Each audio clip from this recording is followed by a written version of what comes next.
Thank you everyone for being here again. Nice to be back. I've been away for a bit, but I'm really glad to be back. And thank you for joining again with Rabbi Dr. Alex Ozar for community pluralism and different in Halakhic practice. This is, I believe, is it our fifth or sixth class? I also can't remember. I think fifth. I don't know.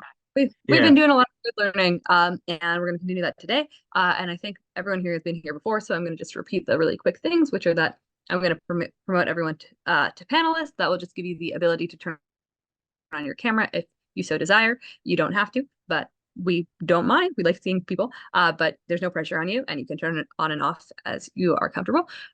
If you are a panelist, you'll have the ability to turn on your microphone, but again, you don't have to. If you want to ask questions, you can raise your hand, but we do ask that you keep your microphone muted when you're not speaking. And I'm going to put the source sheet in the comments and you can follow along. And yeah, if anyone doesn't want to raise their hand to, oh, and sorry, I'm going to pick Facebook while I talk. So if anyone is on Facebook or if they're on Zoom but don't want to speak verbally, you're welcome to put those questions in the chat, and either Rabbi Ozar will get to them or I will pass them on to him at the appropriate time. And I think that is about it. So thank you very much for being here again. If you don't mind, Rabbi Ozar, just giving it about 30 seconds for the Facebook to start working, that would be great.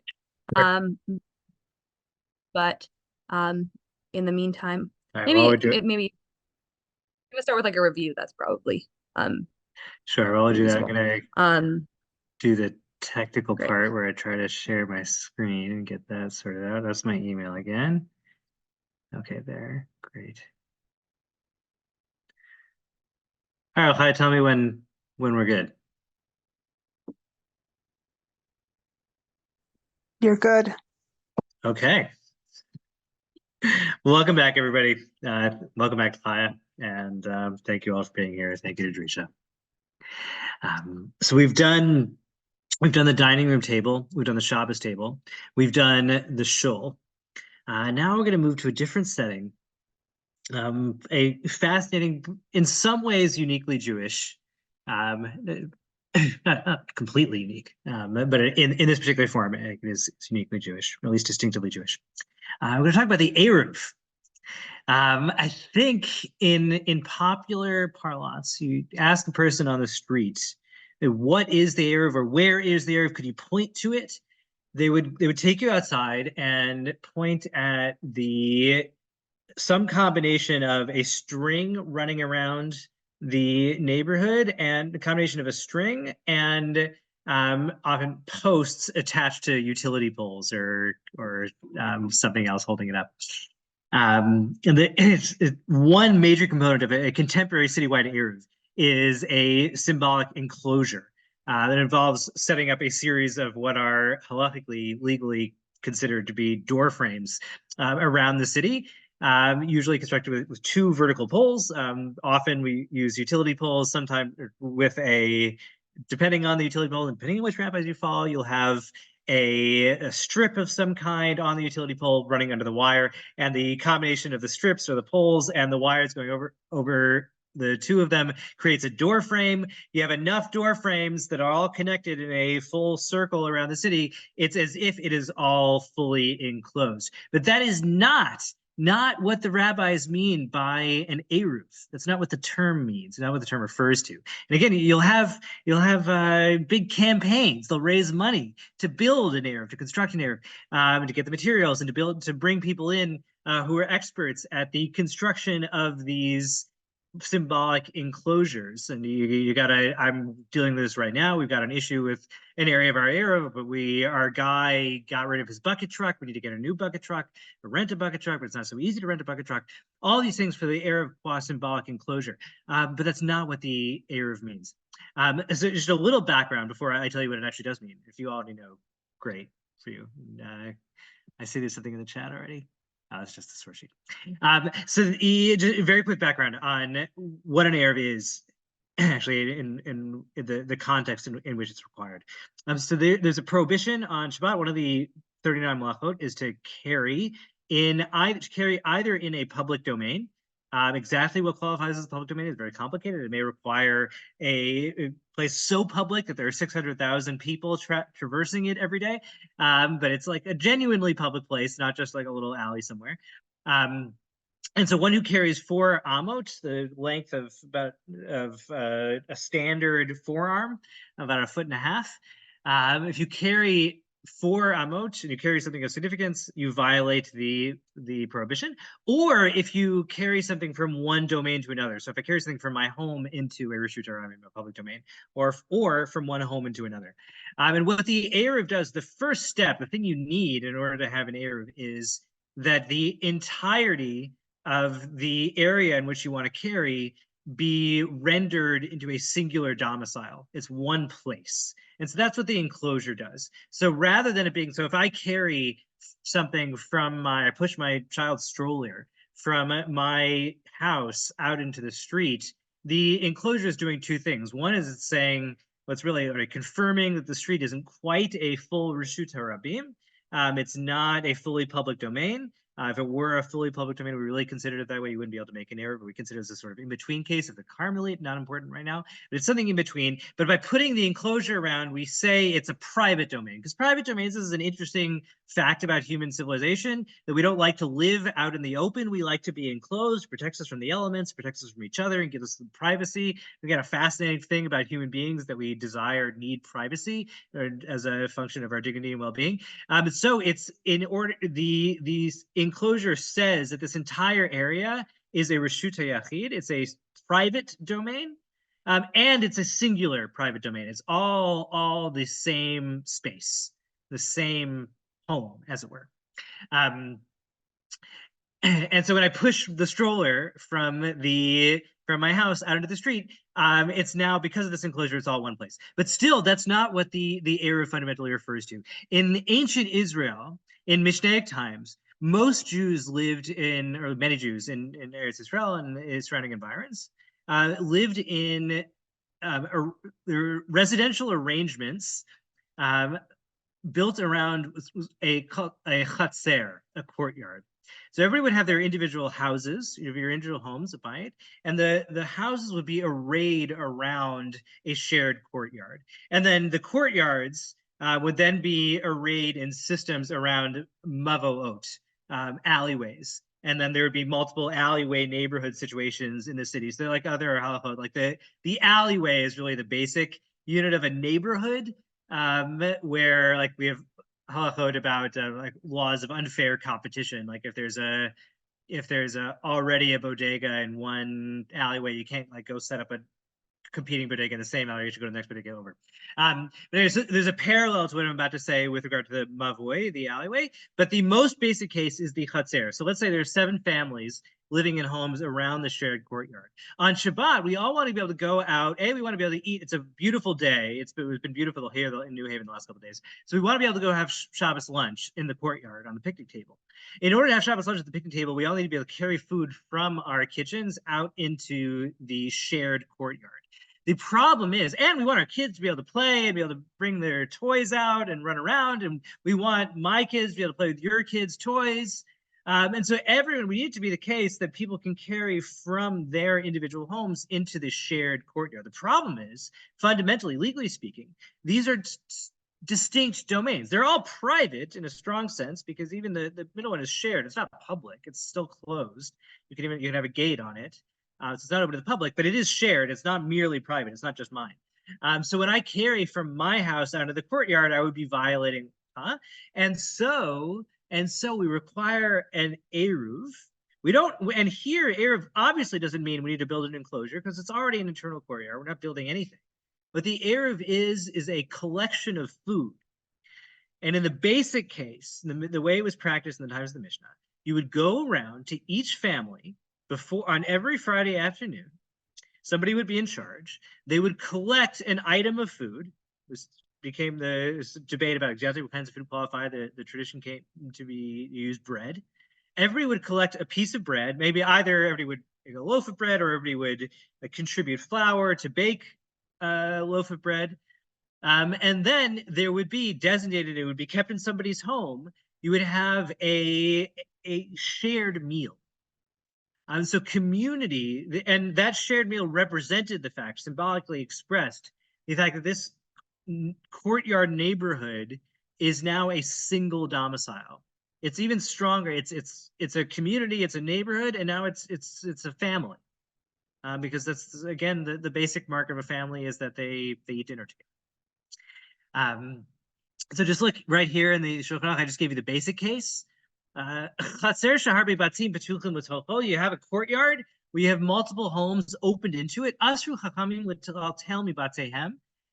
The rabbis forbade carrying from the homes into the courtyard, even though fundamentally it's all private. They said you can't do that until they make an eruv. And what does the eruv mean? Dine should go pot mikol buy it means they would collect bread from each home, and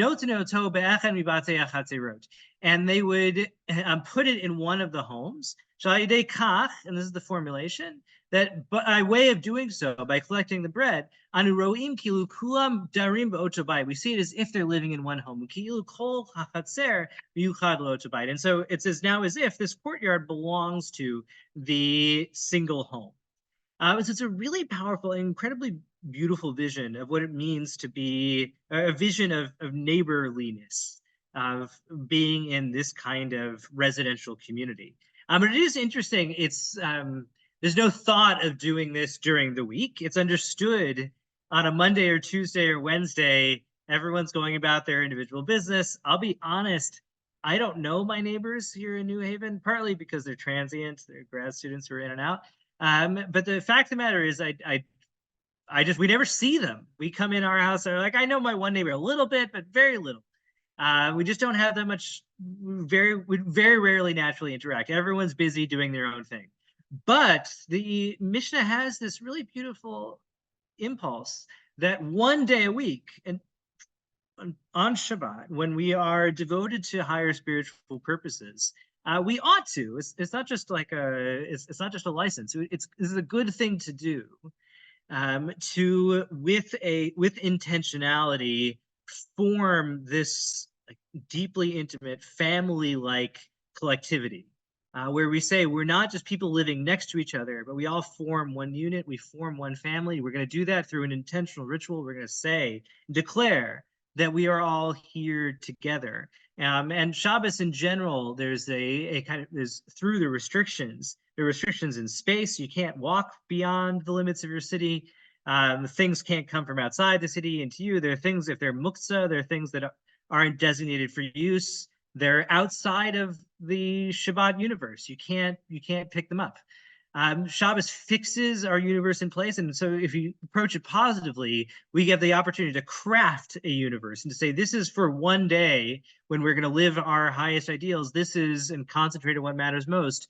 This is how we want the world to be, and the way we want the world to be is a world of tight-knit, family-like community. There's a beautiful formulation of this, even in the Talmud Yerushalmi. This is Amar Rabbi Yeshua, Mama Arvin B'chatzerot. Why do they make an eruv in Chatzir? Why do they do this ritual with the shared bread? Mipnei darchei shalom, because it's a function of the ways of peace. It brings peace and harmony. How? Well, Maisa B'isha Acha, there was a woman. She was in a feud with her friend, or in bad ways. V'shalcha eruva gavibra, and she sent the eruv, meaning the bread that she was contributing to the eruv, with her son. And she sent it to the friend. Naste, the friend grabs the child, the gefafte, and hugs him, and kisses him. Asav Yamar Komemi, he comes back and says, Mom, your enemy who you've been feuding with picked me up and gave me the nicest hug and kiss. Amra, hachein havet rachma li v'lo haven yada. As it turns, I had no idea she still loved me. We've been fighting all this time. And we've been yelling at each other, we've been angry, we've been mad-mouthing each other to the other neighbors. And this whole time, I just didn't know. The problem was just that we weren't expressing our love, that there was some impediment. She couldn't say it to me directly. She had to say it to my child. But fundamentally, she still loves me. And so we can still be in community together, and I can go back and we can reconcile. Mitoch kach asu shalom. And from this, they were able to reconcile and make peace and harmony again. How do we do sleep? This is As the verse says, the Torah's ways are the ways of peace, and its paths are the ways of the pleasantness, and its paths are the ways of peace. And so the Talmud envisions this not only as reflecting or giving expression our bonds of community, but as forming our bonds of community. That the very fact that whereas I normally can go months without seeing my neighbor Fred, here I'm forced to go out and talk to my neighbor Fred, or at least send my kid over to talk to neighbor Fred. And then if neighbor Fred and I are having problems, maybe we can figure out a way to work them out, and maybe we won't have problems because we're forced to actually talk to each other and think of ourselves as belonging to the same community. But okay, all of that is a vital background to getting a sense of the stakes here, because just consider that again, the original frame in the Mishnah is in ancient Israel, where maybe it could be that the Mishnah reflects a reality on the ground where, for the most part, Jews were living together amongst themselves. And so it would be unusual to have a non-Jew in the courtyard. But the fact of the matter is, even then, and certainly subsequently, when the Jews are dispersed, it's just not the case that they're usually going to be living in courtyards or residential environments that are strictly exclusively Jewish. There are places, certainly in Israel, this happens now regularly. Baruch Hashem, this is a beautiful new reality we have. But in the diaspora, it's very unusual. You got to go to places like Monsey or Kiryas Joel, maybe certain areas of Brooklyn. But other than that, it's very, very unusual for us to be living in neighborhoods that are exclusively Jewish. And even when they are exclusively Jewish, and this was true in the time of the Mishnah also, there was no reason to think that everybody involved, everybody present, even if they're Jews, were all on the same page religiously and ideologically. Seen, even at the time, there were very, very deep, drastic divergences in belief and practice. And the idea that we are all, in fact, one community together. And that it's as if we're a family who shares a table and we all have the same values and ideals and can reflect and ground this intimacy through the act of the Eruv, is a fantasy. It's not real, because in fact we do have these deep differences and we're not just one community. And so we're going to figure out how to sort this out. But on the other hand, we're going to need to make Eruvin, because people are going to want to be able to carry in their courtyards. So we got this confrontation of the imperative to make an Eruv with the fact that the kind of community the Eruv seems to be predicated on is fantasized, is one word, but it's hoped for. It's eschatological. It's the way we would want the world to be, not the way the world is. Okay, so the Mishnah in Eruvin gives the first formulation we're going to need for this. So the first part of the Mishnah, we're not going to read through the entire thing, tells you what kinds of food you can, depending on its ritual status, you can use for the Eruv. And it says there's certain kinds of things you might have thought were problematic that are in fact not, certain things that are in fact problematic that you cannot use. Then this last part of the Mishnah here, Hasholeach eruvo biad chereshot v'katzan. So if you send the Eruv, you send your contribution, you send it with a cheresh is a deaf mute, which in Chazal's time they consider them to be they didn't have legal standing, because they weren't considered to have proper cognitive faculties. Shota is also a person who acts too crazy to be considered to have the regular privileges and citizenship. The Katan, and a child who just hasn't reached the age of majority yet. Oh, so these are all people who don't have regular citizenship rights and privileges. They don't have the standard legal persona. Oh, or biad misha eno moda be'eruv. And it's a fascinating formulation. You send your contribution with somebody who does not agree to the Eruv, or literally hodot means to confess or acknowledge. This is somebody who rejects the idea of an Eruv. Why would somebody reject the idea of an Eruv? It seems like historically, what this refers to is the Sadducees, the Tzdukim. We'll see this come up in a second. A Second Temple sect that, certainly in the Chazal's framing, there are a number of other distinguishing marks of their theology and practice. But it's important to know they're a competing sect. They're often competing in Yerushalayim for control of the temple, because I'll see them as like major competition, but real competition, for their political competition for who's going to control various public equities. but the main thing that Sadukim do wrong in Chazal's eyes is that they reject the oral law. They reject Torah Shabbat Pat. They accept the Torah, but they don't accept the rabbinic enterprise of interpretation and elaboration. And the Eruv doesn't say anywhere anything in the Torah about an Eruv. It does say that you can't carry out in the public domain or use carry beyond certain limits, or at least well, it doesn't quite say that, but you could construct the Torah such that it says that. And so it seemed like that Sadukim rejected the idea that you could, through this legal mechanism, that you could create the license to carry out in the courtyard of the public domain. I do think in contemporary culture, Eruv definitely has this kind of connotation of a dramatic, highly artificial rabbinic fiction in the name of license allowance, where obviously it should be forbidden to carry in the public domain, and the rabbis came up with this elaborate, strange fiction to work around it. But it's kind of true, it's kind of not. But there was a famous Daily Show clip with Jon Stewart as a Jewish guy from the previous iteration of the Daily Show, which just came back 2 weeks ago.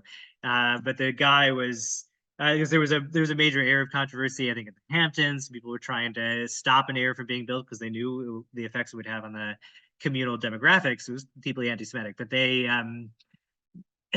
cover the controversy on this comedy show, and they have the guy wearing an Eruv hat, his big hat with the string going around it. And he's like, so, like, if I'm wearing my Eruv hat, so I can eat this cheeseburger now, right? Because I've got my Eruv hat on. And like, no, that's not how it works. But anyway, that's a joke. So anyway, apparently the Sadukim actually did feel that way. And so they rejected the idea of the Eruv. Now, what the Mishnah says is that you cannot have a Tzeduki. You cannot have somebody who rejects the idea of the Eruv participate in the creation of the Eruv. There's something incoherent, unstable about that, just ineffective. Because the Eruv is saying we are all, as a singular community of meaning and purpose, we're all saying we are joining together in this common cause as a basic unity or integrated community, like a family that shares a set of values. And this person does not share our values. And they, in fact, reject this entire practice. They think it's stupid. And so they cannot be a part of constructing it. Okay. As further necessary background for here, I just wanted to just give you a little illustration. Just to be clear, as I said, the rabbis are the Tzedukim are their chief rivals. It's their nemesis. They hate these people. They think they're the absolute worst. The Gemara in Brachot has this amazing statement. It says, it's the Mishnah in Pirkei Avot, Al tamin ba'asmecha ad yom motzcha. Do not believe in yourself. Don't trust yourself until the day you die. Even if you're such a tzaddik now, you're a great person, you never know. You got to stay vigilant because you might become a bad person at some point. And what does it mean to become a rasha, to become a bad person? Yochanan, the high priest, who served as the high priest for 80 years, ubasof, and the end, after 80 years, nasa tzeduki, becomes a Sadducee, he goes to the dark side. This is how the rabbis illustrate what it means to become a rasha, to lose your entire identity as a good person and a good Jew. Let's just be clear, like, they really, really don't like these people. And yet, in a few minutes, we're going to see something truly amazing. At least not a full, complete inclusion of the Tzeduki, but a deep recognition of the more basic underlying community that Jews share with the Tzeduki. Okay, now here's the main event. The Mishnah Erev in Perek Vav, Mishnah Aleph. Hadar im hanachri b'chatzer. You living with a non-Jew in the courtyard. Oive. Oi misha eno moda be'eruv. Or you're living with somebody who does not agree. They're Jewish, but they reject the idea of it. Harizeh oser alav. Divrei Meir. They render it prohibited for you. Meaning, if there's anyone in your neighborhood, any one person, it sounds like, who's either not Jewish or Jewish but rejects the idea of an Eruv, that makes it such that you cannot make an Eruv. Here in this first view in the Mishnah, is that the idea of an Eruv is predicated on complete conformity within and complete homogeneity within the community. You have to have every single household on the same page if you want to create the kind of community that an Eruv both is predicated on and grounds. Otherwise, if there's one person there who doesn't fit, the entire thing falls apart and you're stuck in your house. Rabbi Eliezer ben Yaakov Omer, he says the first qualification is Lil Olam Eno Oser Ad Shiyu Shnei Yisraelim Osrim Zalzal. What this sounds like it means, or you might have thought this meant, is that you don't get a prohibition until you have two Israelites living with each other. And so you would have thought this just meant, no, actually, we just don't treat non-Jews as relevant to the equation. So if you had one Jew living with one non-Jew, we would just pretend the non-Jew doesn't exist. And the rabbis even have a formulation for this, that dira akum lav shmei dira, that the residence of a non-Jew just doesn't count as residence. They're just not a part of the world. And it's an interesting idea, right? Because the claim would be, and this is, I think, a lot of us, given especially living in larger cities, there are tons of people living in the city together.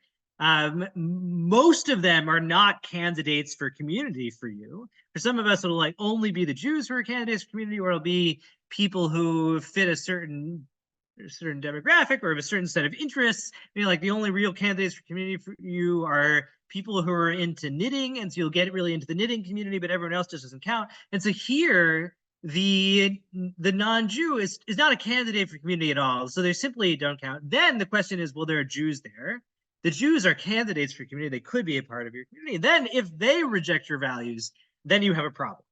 But the non-Jews would simply be irrelevant. That could be Rabbi Ozar ben Yaakov's view.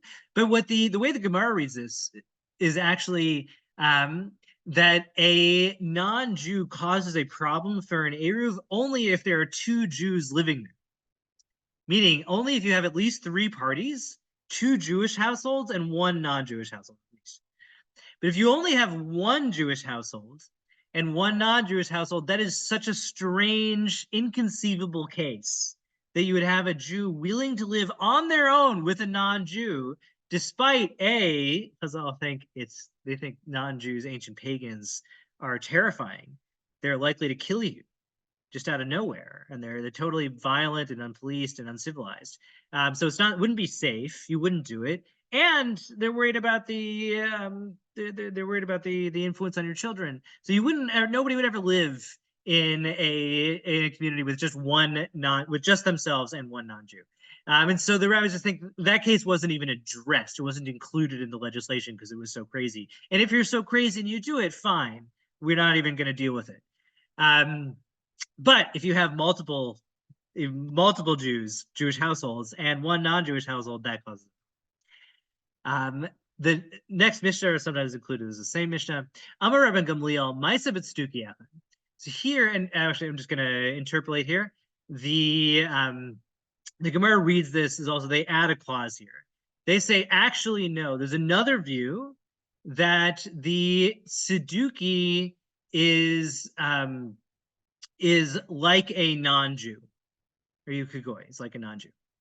Then Rabban Gamliel says, Ma'aseh b'tzduki echad, no, but there's a story with this one Sadducee who was living in our community. He says, he was living in our little alleyway in Jerusalem. The Amar Lanu Abba, and my dad, Rabban Gamliel says, my dad, he said, Ma'aru v'hotziu es kol ha'kelim u'mavoy. He said, I want you to hurry up and bring all of our furniture, our things, out into the alleyway.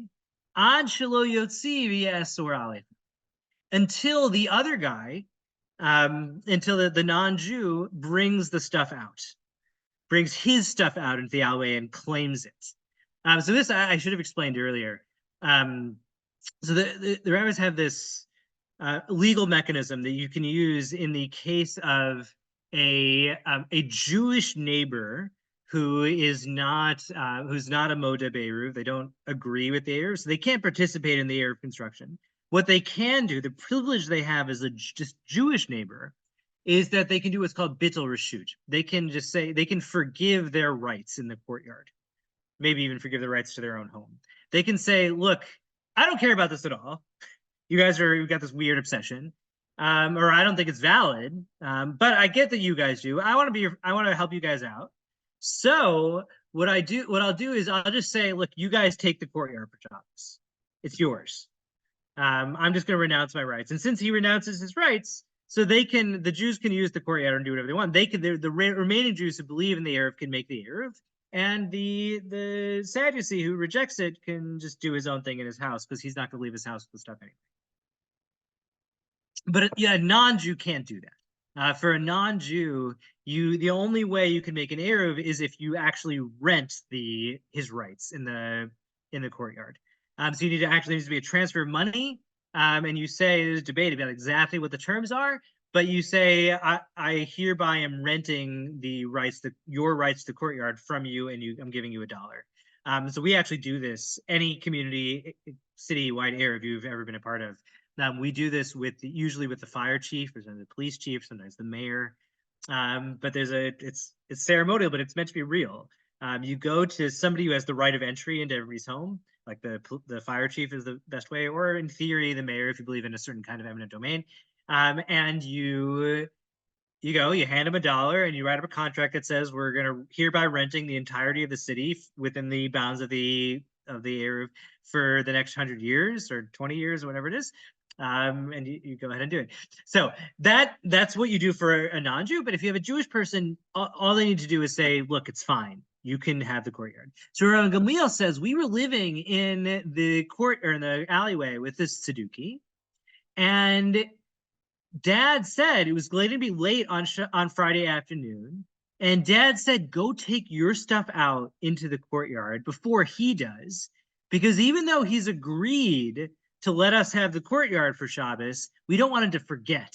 Because if he forgets and accidentally brings his stuff out, that would negate the permission that he gave us. And so go put your stuff out first so he doesn't forget. We make a claim to it, and then we have it for Shabbos. But all of this means, predicated on the idea that the Tzeduki is not a non-Jew. Despite the fact they seem kind of like a non-Jew, and the Gemara actually seems to interpolates and adds this view that they're simply a non-Jew. The view of Rabbi Gamliel is that they're to be treated like they're not non-Jewish. They're just a Jew who doesn't fully share our practices, and so they can't fully participate in the Eruv, but they can. They have this privilege that only Jews have, which is that they can facilitate the Eruv just verbally through forgiveness. Okay, I've said a lot of things in the last 35 minutes, so I'll pause briefly if anybody questions, thoughts. And then the last stretch here will be seeing some of the ways this framework got developed in Halakhic history.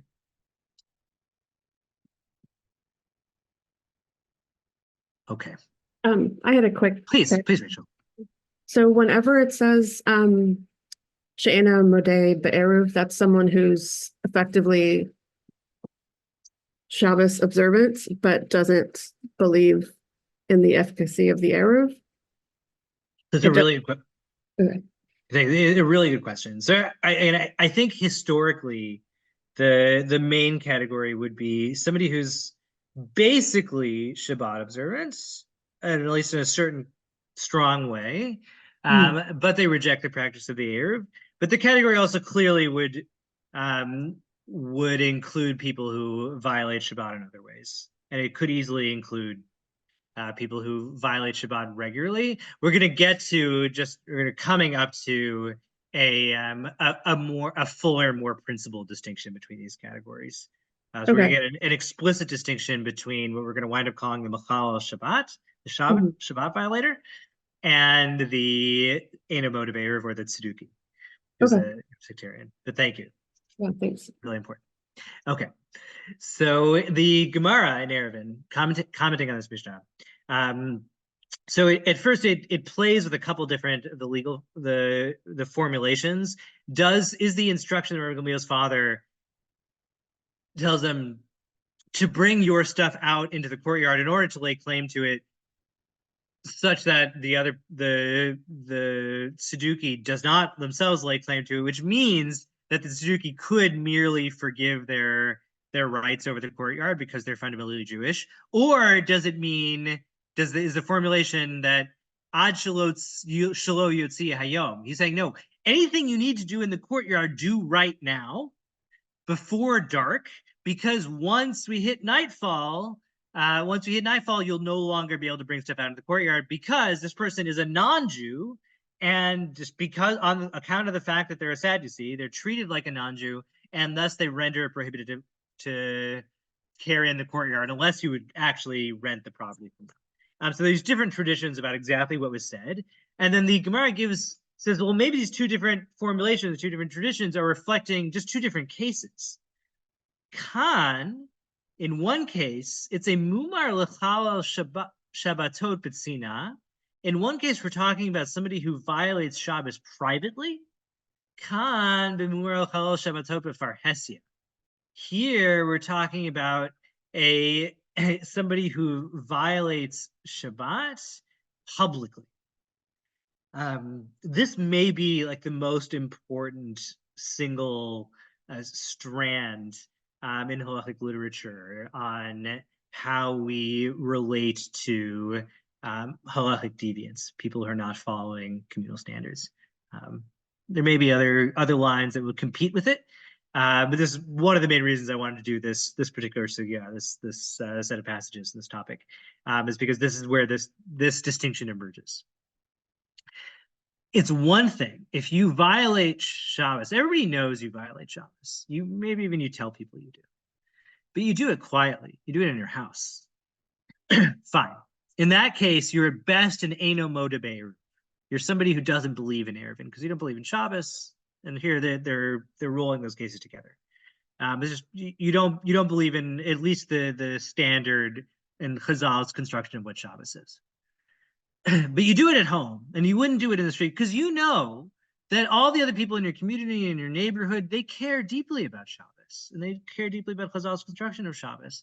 And so, look, you do what you do in private, but you might be embarrassed to do it out in public because you don't want people to know that you don't share their standards and beliefs. You want to be able to be a person in good standing, and you don't want to upset people. It's not nice. Everyone has their kids around. You don't want to be out in the courtyard brazenly violating Shabbat. If you do, if you're like that, you go out into the community and you do whatever it is. You light the fire right in front of, while everybody's watching. Then that shows it's a kind of shamelessness that you have no acknowledgement of the values in play, or you've disregard for the values in play, and it subverts the standing of Shabbat in the broader community. It tells everyone watching that this doesn't matter, and that it's something you should violate, you should transgress. And so it's an attack on the community's solidarity, an attack on the community's values, and that becomes much more serious. And then the claim here is that if you're like that, you become like a non-Jew for this purpose. If you're like that, you are completely outside of the community. You can't participate in the Eruv. You can't facilitate the Eruv. The only way this can work is as a business transaction. Because look, everyone knows it's just part of the world. Like Israel and Bahrain. Like they don't need to be like actual friends, but they can do business with each other. And maybe if they do business with each other, eventually they could be more friendly. But they don't need to love each other, but they can do business. So look, if you completely reject our values and you act against them and subvert them, we can still do business with you. So if you're willing, we'll give you some money and we can rent, you can rent your space in the courtyard. We're not completely cutting off relations, but you're not a part of our community. And we're in fact making that clear by saying that the only way we can interact with you is in commercial form. But if you do it quietly, we're not going to ask too many questions. You do what you do in your house, not our business. You're still a part of the community, fundamentally. Then the Gemara continues, Kaman Azla Hadatanya. So based on whose view among the views we've seen, does the following passage reflect? Mumar v'gilui panim. And mumar is translated as an apostate.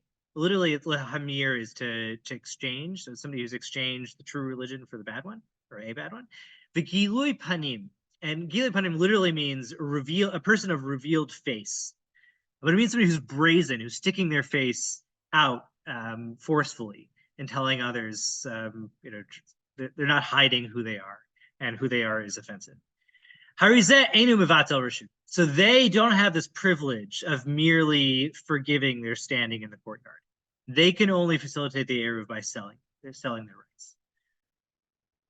Giloi panim mumar havai. The Gemara asks, is somebody who's brazen-faced, who's obnoxious, who's just very, very forward, is somebody like that an apostate just because they're obnoxious? Ella, no, what it means is mumar begiloi panim, someone who's an apostate and they're obnoxious about it. Einu yachol levatel reshut. They cannot merely forgive their standing. We can only relate to them only through a commercial transaction.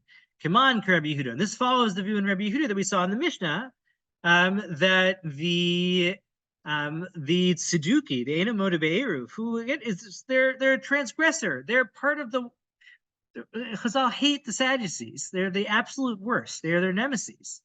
But so long as, because they are living in a predominantly rabbinic neighborhood, because out of deference to their community, they are willing to act in public as if they are Shabbat observant in the rabbinic way, because they give that much value and deference and respect to the people around them and to the community and its values. They are considered to be a part of our community. They're considered to be Jews. We're marking the difference. They can't be part of the Eruv because we all know they don't believe in Eruvins. That's just incoherent.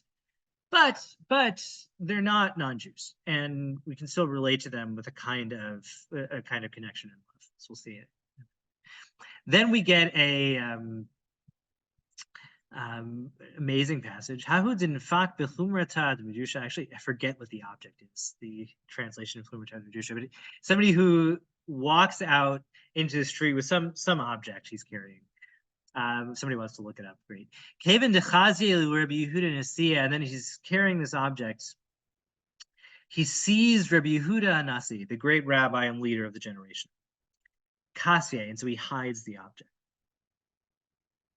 Amar kigon zeh mevatel reshut Rabbi Yehuda. So somebody like this, they can participate in the just mere negation of their property rights in order to create the Eruv, because they're Jews in good standing, at least on this level. Why? And again, this is somebody who's carrying their object in the street. It's in full view of the public. This is what we've come to call Machal Shabbat B'far Hesia. They're doing it in public. Everyone can see, but they're not embarrassed, right? And they're not sparing the children from seeing what they're doing. But when they see the rabbi, then they hide it. They're embarrassed. The fact that they have some measure of shame, even just in the smallest amount, shows that on some level, even though they officially reject it, they reject it in theory, they reject it in practice, they really don't care. They'll walk through the street doing it. But when they see the rabbi, they hide it. That shows that there's some residue in them that still acknowledges the legitimacy, the value of the rabbinic construction of Shabbos. And so they remain a part of that community and a part of that universe for Rabbi Yehuda. So this is incredibly powerful as a halakhic tool. And it comes to be the case that the idea of or at least you can go this way. You can construct the concept such that the Mechalal Shabbat B'far Hesia, the public brazen-faced Sabbath violator, is a limit case. It will never happen. Nobody is really like this. Nobody is this obnoxious. Nobody is this set on subverting communal standards. Now, obviously, there will be such people. There always will be, and rabbis, depending on, I think we'll see more next week, depending on what's going on, they may have more reason to construct the categories with slightly different parameters. But you could see why, if for whatever reasons you are motivated to include any given person, you will always have, and you say this person, they violate Shabbos every week. And they do it in full view of the public. There's no, yeah, but would they do it if their childhood rabbi was there? No, they wouldn't do it if their childhood rabbi was there. Or would they do it if they were in the middle of an Orthodox community or an observant community, and everyone keeps Shabbos, and they saw everyone looking around, and they saw the kids? Would they continue? Would they drive through Mea Sharim in Israel with their car? Would they would, even if it was the shortest way, was to go through the completely Shomer Shabbos neighborhood, would they drive around it? No, they would drive around it. And the reason they would drive around it is either because on some level they're embarrassed, or because they don't want to offend. They don't want to make people upset. And that just bare minimum of not wanting to upset the community already gives us the grounds to say that this person has not rejected their identification with the community overall. They're not an enemy of the state. Because they're not an enemy of the state, they're still a part of the community. And so we get here, we've seen this from a few different directions. The idea, the concept of a genuine deviant, of an apostate, is not an objective category. We cannot just look at the set of facts about you and what you do as in isolation. We need to know about you in relation to the community. The question of whether you're in or out, we saw this last week with the person who's excommunicated. In order to qualify for excommunication, it's not just about what you do; it's about what you do in relation to the community and how you're navigating your relationships. And it's only if you are and are perceived as a threat to the community that you are excommunicated. And here, it's only if you are like actively trying to stick it in the face of the community that we say that you're on the outs. But merely violating Shabbos, which is the worst thing you can, or among the worst things you can do from the perspective of Jewish law, that itself is not enough. I see there's a question in the chat. Drive through Mea Sharim. Yeah, good. Excellent. So I'm going to skip a little bit of the material. As usual, there's too much here. But so just you get in the Shulchan Aruch, you get this, there are three levels of, three gradations. There's the Tzeduki Harehu Ki Yisrael. A Sadducee is like a Jew in good standing. Muvata Rashut. And just like any Jew can, if they don't participate in the error for whatever reason, if you're a Jew and you say, I don't want to contribute bread this week.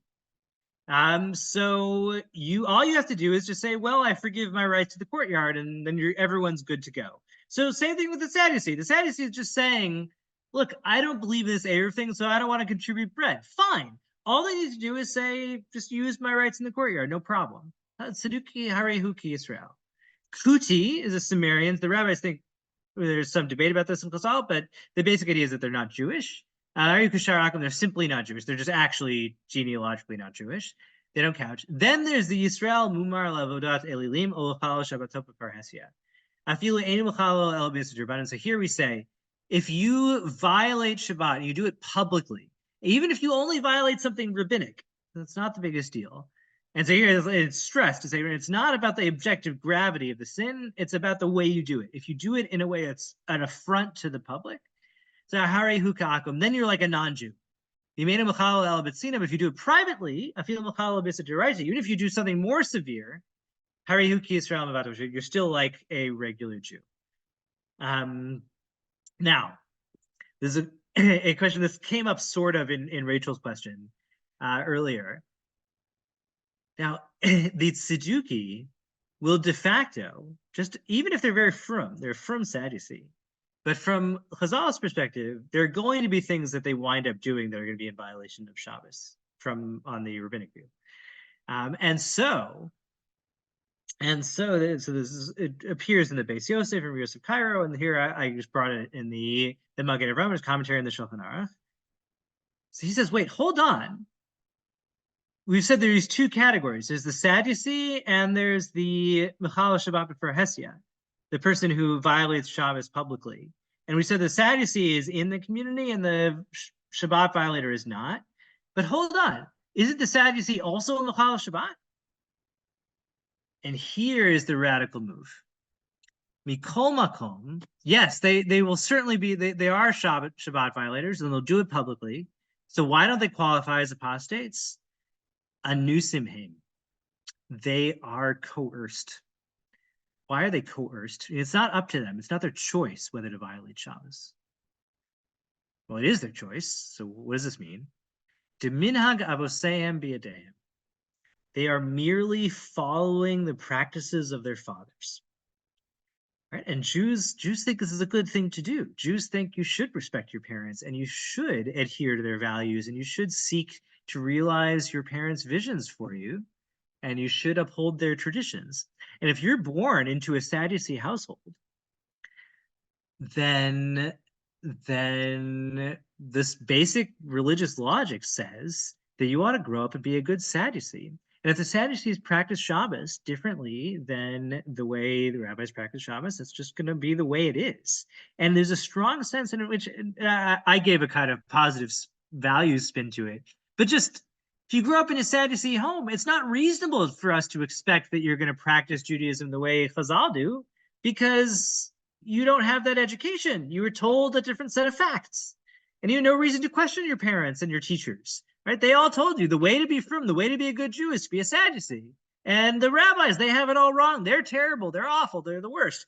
The same thing the rabbis say about the Sadducees. So if you grow up in one of these houses, how are you supposed to know that you're a Sadducee? And so the rabbis say, we cannot hold you accountable. And so this will really dig into next week. There's another phrase that gets in from a totally different Halakhic context, which gets taken up. The idea of a tinok shenishba, of a child who's taken captive, levein ha'amim, just among the Gentiles.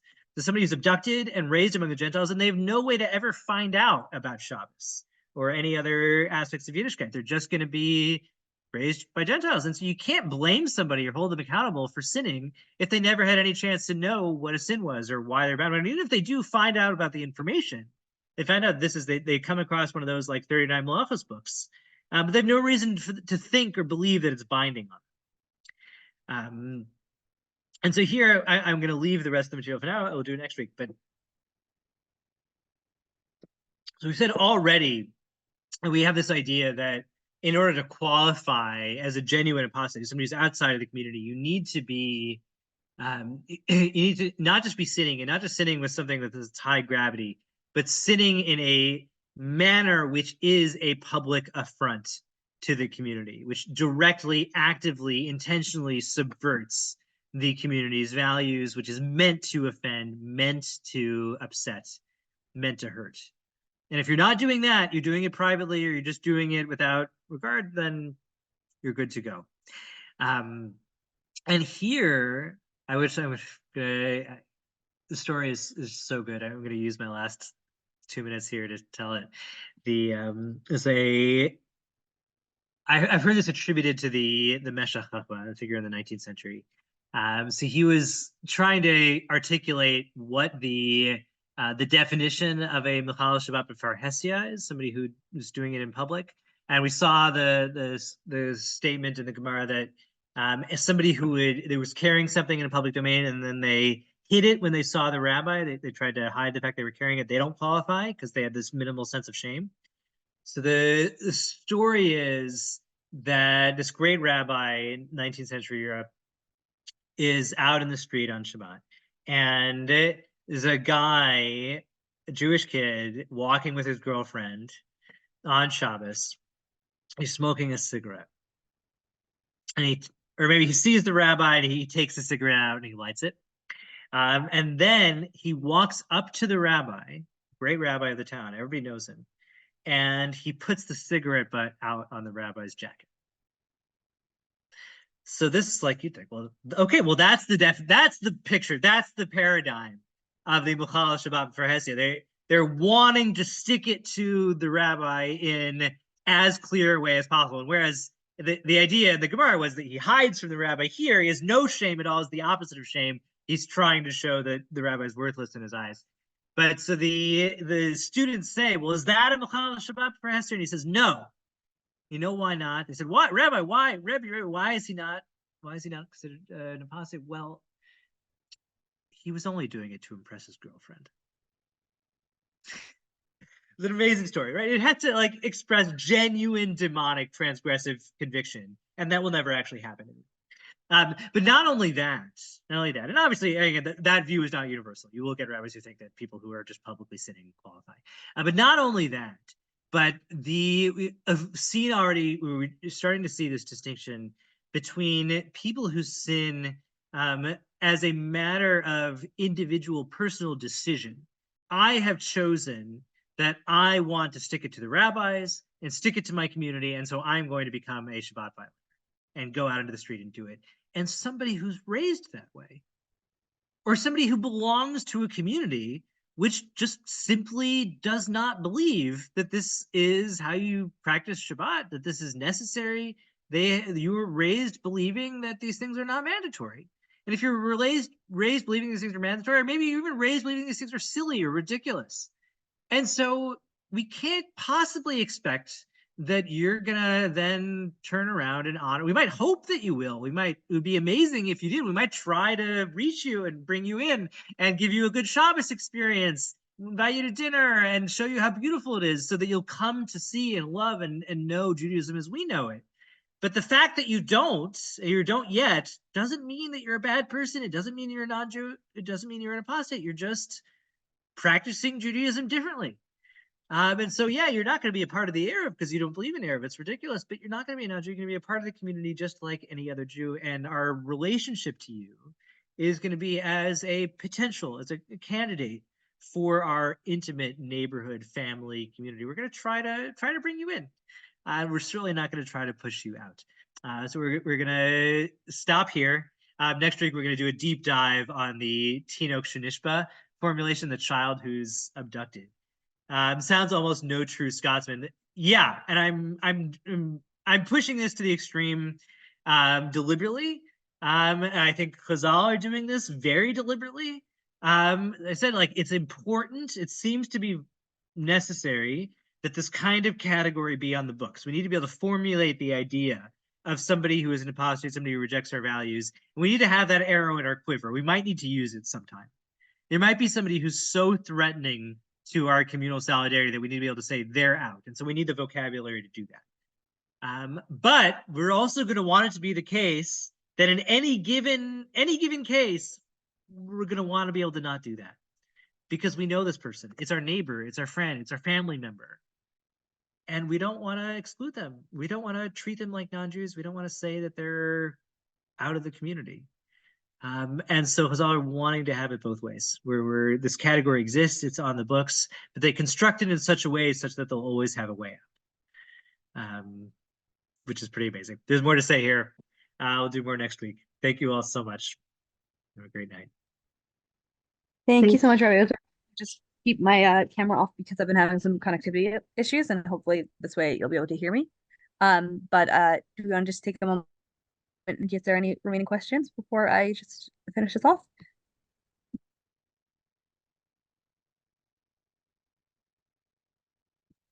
Sorry, can you hear me? Yeah, we can hear you fine. Okay, sorry. All right, so let's just maybe take 1 minute just in case.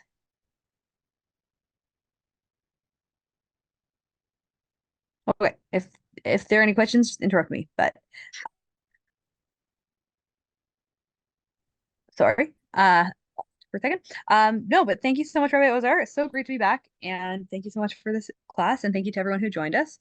And we've got lots of classes on all the time. Some fun things coming up before Pesach.